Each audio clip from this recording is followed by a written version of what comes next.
약간 총세게 드는데 단양군민 여러분 안녕하십니까. 오늘은 야권의 그 총수께서 저번에 인터뷰 한번 하시고 뭐 군수가 아니고 이제 시의원을 또 나가게 되셨습니다. 군의원입니다. 아 참 군의원. 좀 소감 한 말씀 한번. 군의원 나가시게 된 네, 단양국민 여러분, 네. 한편으로는 죄송스럽고 한편으로는 사실은 이제 저희 선후배님들이 그 누차 이제 말씀하신 것이 자네가 뭐 능력은 그냥 저냥 뭐 인정할 수 있겠지만 경륜이나 이런 것과 그다음에 현장 속에서 느끼고 현장 속에서 행동하고 현장을 잘하는 이런 부분이 좀 부족하지 않았느냐. 그렇기 때문에 이번엔 조금 말하자면 몸을 낮추고 자세를 낮추고 마음을 낮춰서 하심으로 적어도 자기 자신을 현장에 투신하라 그렇게 해보고 판단을 받아서 현장 투신이란 무엇입니까? 네, 현장 속에서 우리 시민들하고 같이 어려움, 즐거움, 행복, 네, 국민하고 같이 느끼고 네, 그렇게 함으로써 그분들이 원하고 바라는 것들을 소망하는 것들 그런 것들을 나의 소망으로 갖고 그래서 그것을 좀 실현시킬 수 있도록 노력하는 것. 다만 그것은 이제 법과 제도라는 틀이 있기 때문에 그 한계가 있겠지만 네, 그런 말씀들 많이 하셔서 네, 군의원으로 출마를 결심하게 됐습니다. 네, 군의원 후보로. 네, 그렇습니다. 그 단양의 현안에 대해서 뭐 가지고 계신 생각 몇 가지 얘기해 주시죠. 단양 현안. 네, 실제로 뭐 단양에는 몇 가지 현안이 있습니다. 크게는 뭐 수중부 문제도 있고 제일 중요한 문제는 이제 환경 문제가 가장 큰 현안입니다. 그래서 제가 그동안 지하렘 문제, 영천 폐기물 문제, 그리고 영동 상사 문제, 그 다음에 자원순환 특화단지라고 하는 실제로는 산업 폐기물 처리하는 그런 단지죠. 확장권 이렇게 여러 가지 건들을 매포민간단체 협의라든지 단양군 이장협의회, 가구 이장협의회, 그 다음에 뭐 매포 환경발전 회의 협의회 이런 많은 분들, 우리 많은 시민들하고 같이 이제 해왔습니다.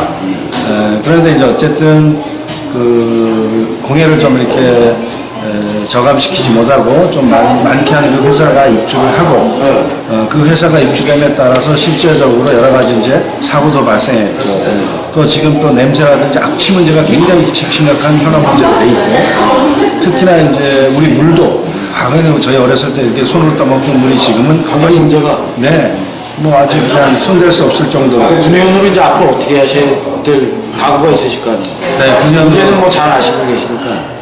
지금 이제 어떻게 시간이 하시고 없으신가 봐요. 자꾸 줄이려고 하는 의도가. 아니 근데 어떻게 하실 건지가 제일 더 중요해요. 제가 이제 많이 알고 계신 것 같아가지고. 아, 예. 그래서 제가 세 가지, 네 가지 정도는 기본적으로 해야 될 일이고요. 세 가지 이제 역점사항이 있는데 중요하게 해야 될 일은 제가 볼 때는 이런 것 같습니다. 사실 군의원이 왜 필요합니까? 그죠? 군의원은 군정을 견제하고 감시하는 기능이 1번 아닙니까? 네. 그런 감시가 제대로 됐었다면 사실은 공해를 많이 발생하거나 하는 업체들 입장이 어려웠을 테고 산업단지 문제도 공해 문제가 지금처럼 심각하게 안 됐겠죠. 그분들이 실제로 그런 환경 감시 활동을 지원하고 하는 틀을 만들어냈더라면 그죠?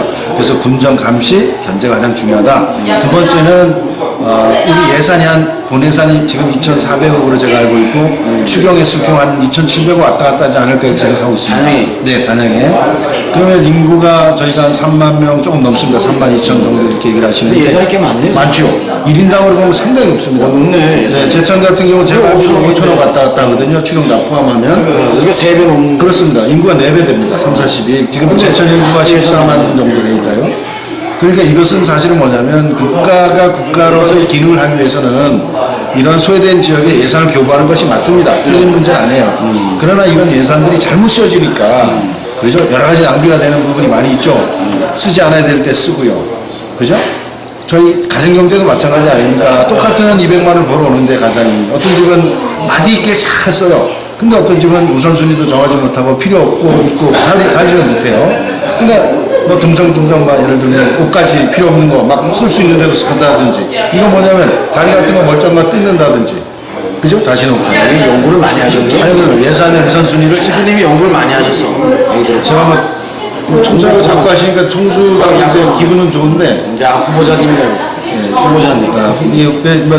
여하튼 제가 이제 이런저런 생각을 그간 많이 해왔지 않습니까? 그래서 그런 부분에서 예산을 참 심의를 잘해야겠다. 결산도 제대로 심의하고 승인해서 유용되거나 그죠? 유용되는 게 있잖아. 또 전용돼. 여기 쓴다 이렇게 저쪽 갖다 쓰고 말이죠. 이런 부분이 많이 있을 거예요.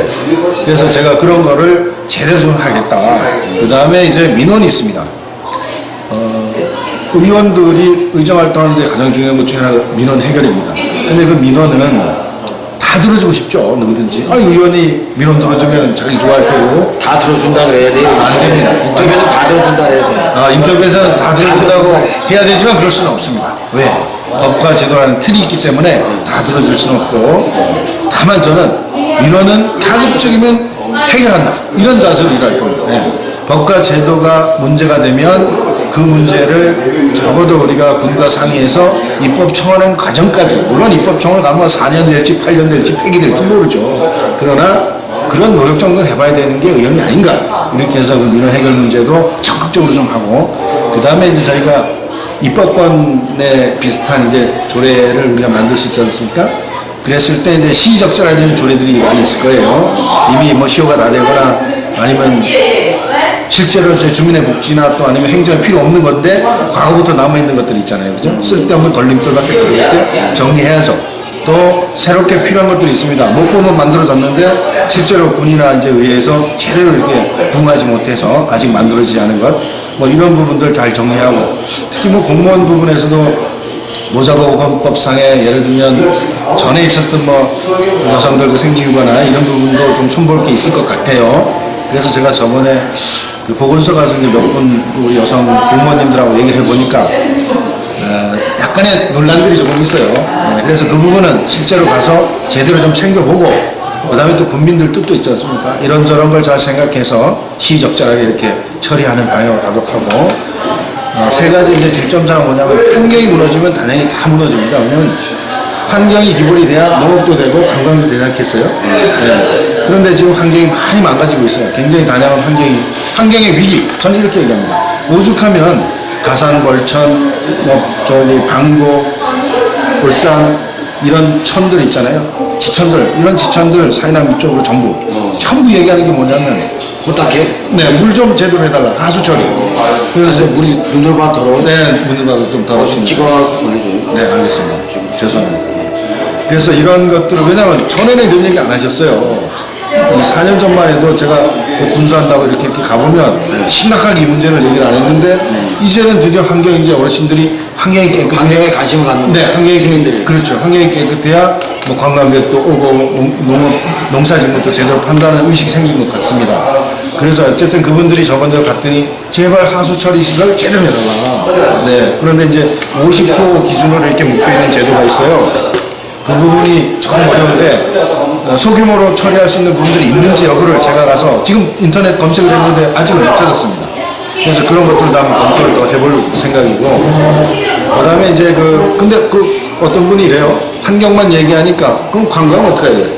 환경과 관광은 어떻게 되어 있습니까? 묶어져 있는 거 아니에요. 그죠? 굉장히 묶어져 있고, 또 실제로 제 공약에 보면은 사실 공약이라는 게 저희는 뭘 해주겠다가 아니라 이렇게 건의하겠습니다, 이렇게 연구하겠습니다, 이렇게 제안하겠습니다, 촉구하겠습니다, 이런 거지 않습니까? 그렇죠. 열심히 이런 거 하겠다고 돼 있습니다. 그 다음에 우리가 이제 복지가 중요한데 단양에는 이제 어르신들이 굉장히 많습니다. 한 23%가 65세 이상이시거든요. 그래요? 네, 맞습니다. 그래서 고령화 사회네. 네, 완전 뭐 초고령화 사회죠. 그러니까 여러 가지 문제들이 발생해요. 예를 들면 그 응급의료 체계라든지 이런 것도 제대로 좀 작동되게 해야 되고, 그러니까 제가 이제 작동되게 한다고 할 수는 없지만 그게 제대로 작동되는지 또 봐야 되지 않습니까? 세월호 침몰 사건 이런 걸 봤을 때 우리가 안전에 대한 문제, 이거 정말 그 한치라도 소홀히 할 수 없는 문제 아니겠어요? 그렇죠. 제대로 이걸 좀 하려고 노력할 겁니다. 그리고 이제 또 하나의 복지 문제가 뭐냐면 다문화라든지, 그 다음에 한부모 가정, 그 다음에 조선 가정, 이런 분들이 또 많이 있어요. 왜냐하면 IMF 이후로 이런 문제가 한국 사회에 굉장히 중요한 문제로 대두됐기 때문에 제가 그 부분 제대로 살펴서 이 복지 부분도 군청에 이렇게 행정 쪽에 굉장히 건의를 제대로 하겠습니다. 그래서 제가 이제 그것도 앞으로 우리 말하자면 팜플렛이 나가면, 홍보물이 나가면 그 안에 이렇게 들어가 있는데, 그것도 제가 뭐 해드리겠습니다 이렇게 했으면 좋겠어요. 군수 같으면. 그러나 어쨌든 같은 방향을 보고 그렇게 제안하고 설득하고, 그죠? 그걸 촉구해 가면서 가급적인 그런 사회로 복지가 또 화두 아닙니까 요즘에 그렇게 나가도록 하고 그 다음에 이제 교육 문제가 있지 않습니까?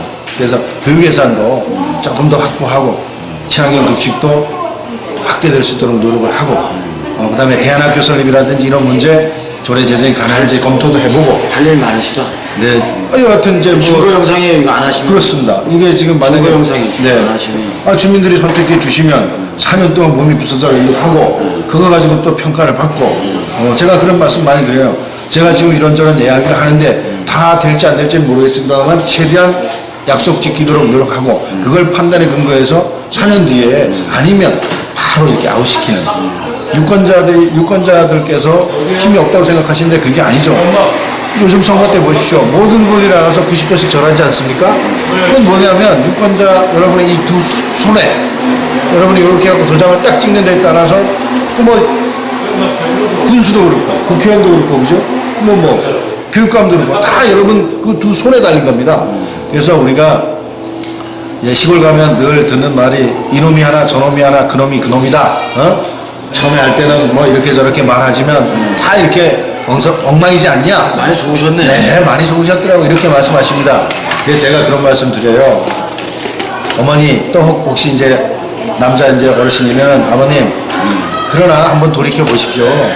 우리가 박정희 시대, 전두환 시대, 노태우 시대 쭉 거치고 우리 김대중 정부 또 노무현 정부 또 이명박 정부 이제 박근혜 정부까지 왔지만 과거부터 지금까지 우리가 쭉 보면 마치 변하지 않는 것처럼 느끼지만 그래도 세상은 때때로 이렇게 우여곡절은 있지만 큰 틀에서 이렇게 보면 좋은 방향으로 국민들의 그러니까 시민들의 권리가 신장되는 방향으로 오지 않았어요?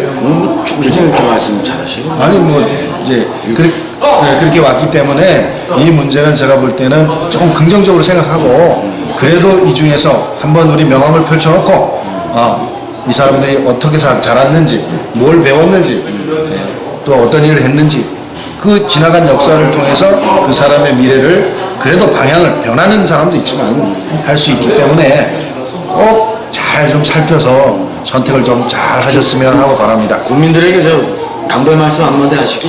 네, 국민 여러분 어쨌든 제가 군수 선거를 접고 군의원으로 후보로 이렇게 나가게 됐습니다. 그 과정에서 우리 선배님들 또 동문들 많은 분들이 걱정과 우려의 소리를 많이 했습니다.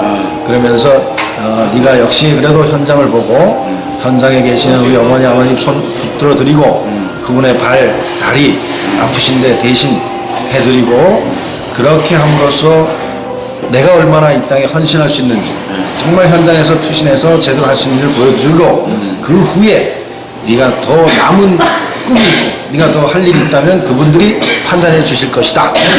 제가 이 말씀 늘 깊이 새기고 한치라도 흐트러짐 없이 그냥 열심히 말하자면 국민이 원하는 그 길을 그 방향을 함께 논의해 가면서 제가 제일 중요하게 생각하는 게 그겁니다. 같이 논의해 가면서 가야 되는 겁니다. 시간이 조금 더 걸리고 힘이 더 들더라도 손에 손을 잡고 함께 그렇게 갔으면 좋겠습니다. 내 혼자 꾸는 꿈은 꿈에 불과하지만 함께 꾸는 꿈은 사회를 바꾸고 세상을 바꾸는 힘이 된다. 현실이 된다. 희망과 희망과 현실입니다. 이 점 제가 명심하고 있습니다.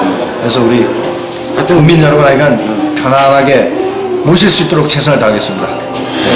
오늘 그 범야권 총수 군의원 출마하다 프로 오늘 바쁘신데 이렇게 제천까지 나오셔가지고 아니 여기 저 사실은 손학규 대표 손학규 대표님 오신다고 연통이 와서 손학규 대표가 지금 순대국밥을 먹으러 간 사이에 순대국밥 도망와서 잠시 인터뷰를 했습니다. 그럼 차후에 또 뵙도록 하겠습니다. 고맙습니다. 고맙습니다. 우리 최 PD님이 오늘 자꾸 뭡니까? 짧게 짧게도 아주 방향도 바꾸고 하는 거니까 요새 조금 뭘 잠도 잘 못 주무신 것 같고 말이죠. 머리에 들은 게 많다 보니까 지장으로 바쁘시군요. 머리가 무거워져서 그래요. 아유 큰일 났습니다. 머리 좀 가볍게 해줘야 되는데. 또 뵙겠습니다. 아무튼 우리 시청자 여러분, 그럼 되죠. 우리 시청자 여러분 고맙습니다. 우리 시청자 좀 돼요. 많죠.